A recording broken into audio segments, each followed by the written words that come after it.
ಪ್ರೀತಿ ನಿಟ್ಟು ಮಂಕುತಿಮ್ಮನ ಕಗ್ಗವನ್ನ ಕೇಳುತ್ತಿರುವ ಎಲ್ಲರಿಗೂ ನಮಸ್ಕಾರ.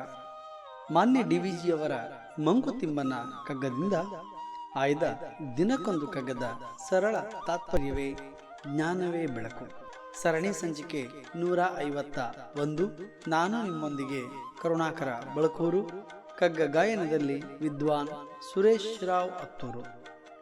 ಬನ್ನಿ ಕೇಳುಗರೆ, ಇಂದಿನ ಕಗ್ಗ ಮಾಲಿಕೆಯಲ್ಲಿ ಮಾನ್ಯ ಡಿವಿಜಿಯವರ ಕಗ್ಗವನ್ನು ಕೇಳಿ ಬರೋಣ. ಬಚ್ಚಿಟ್ಟು ಕೊಂಡಿಹುದೇ ಸತ್ಯ ಮಿಥ್ಯೆಯ ಹಿಂದೆ, ನಚ್ಚುವುದೇ ಮರೆಯೋಳು ಇಹುದನೆ ಸತ್ಯವೆಂದು.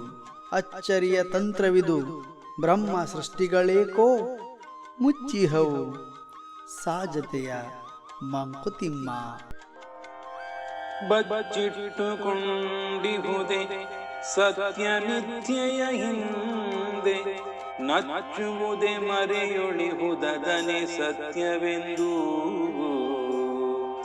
ಅಚ್ಚರಿಯ ತಂತ್ರವದು ಬ್ರಹ್ಮ ಸೃಷ್ಟಿಗಳೇಕೋ, ಮುಚ್ಚಿಹವು ಸಾಜತೆಯ ಮಂಕುತಿಮ್ಮ. ಅಚ್ಚರಿಯ ತಂತ್ರವಿದು ಬ್ರಹ್ಮ ಸೃಷ್ಟಿಗಳೇಕೋ, ಮುಚ್ಚಿಹವು ಸಾಜತೆಯ ಮಂಕುತಿಮ್ಮ. ಮುಚ್ಚಿಹವು ಸಾಜತೆಯ ಮಂಕುತಿಮ್ಮ.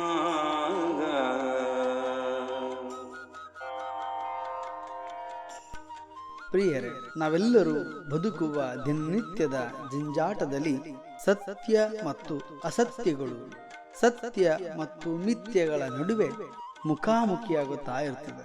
ಅಂದರೆ ಅದು ಪರಮಾತ್ಮನ ಶಕ್ತಿಯೇ ಆಗಿರುವಂತಹದ್ದು. ಆ ಶಕ್ತಿಯನ್ನು ವಿವರಿಸಿಕೊಳ್ಳಲು ಅಥವಾ ಕಲ್ಪಿಸಿಕೊಳ್ಳಲು ಸಾಧ್ಯವಿಲ್ಲದ ಒಂದು ಕ್ಷಣ ಅದು. ಸತ್ಯವೆಂದು ನಮ್ಮ ಜೀವನದ ನಿತ್ಯದ ಬದುಕಿನಲ್ಲಿ ನಮ್ಮ ಅನುಭವಕ್ಕೆ ಬರುವ, ಕಾಣುವ, ಅನುಭವಿಸುವ ವಿಚಾರವದು. ಸುಳ್ಳು ಅಥವಾ ಮಿಥ್ಯೆ ಎನ್ನುವುದು ಇವುಗಳ ನಡುವೆ ಇರುವ ತಂತ್ರ ಎಂದು ಮಾನ್ಯ ಗುಂಡಪ್ಪನವರು ಈ ಕಗ್ಗದಲ್ಲಿ ಉಲ್ಲೇಖಿಸುತ್ತಾರೆ. ಕಂಡ ಅನುಭವಗಳು ನಿಜವೆನ್ನುವುದು, ಇದು ಸುಳ್ಳಿನ ಹಿಂದೆ ಏನಾದರೂ ಅಡಗಿಕೊಂಡಿದೆಯೋ? ಹಾಗಾದರೆ ಅಡಗಿಕೊಂಡಿರುವುದನ್ನು ಸತ್ಯವೆಂದು ತಿಳಿಯಬಹುದೋ? ಇದು ಪರಮ ಆಶ್ಚರ್ಯಕರವಾಗಿರುವಂಥ ಸಂಗತಿಯಾಗಿದೆ ಮತ್ತು ವಿಚಾರವಾಗಿದೆ. ಈ ಅಚ್ಚರಿಯು ಒಂದು ತಂತ್ರವಿದೆಯೋ, ತಂತ್ರ ಇರಬಹುದೋ? ಸಹಜ ಕ್ಷಣಗಳನ್ನು ಮರೆವು ಮಾಡಿ ಮುಸುಕು ಹಾಕಿಕೊಂಡಿದೆಯೋ?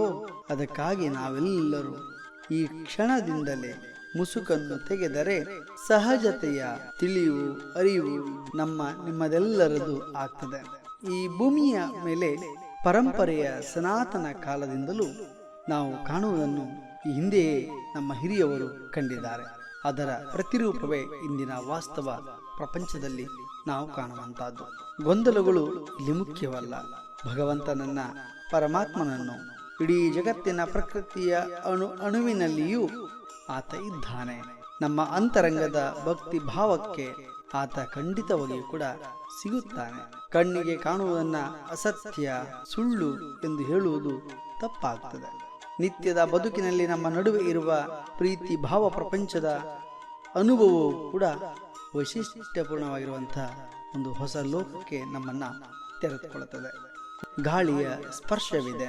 ಕಣ್ಣಿಗೆ ಕಾಣದೇ ಇದ್ದರೂ ನಮಗೆ ಆಗಿರುವ ಅನುಭವದ ಸತ್ಯದ ದರ್ಶನವಾಗಿದೆ.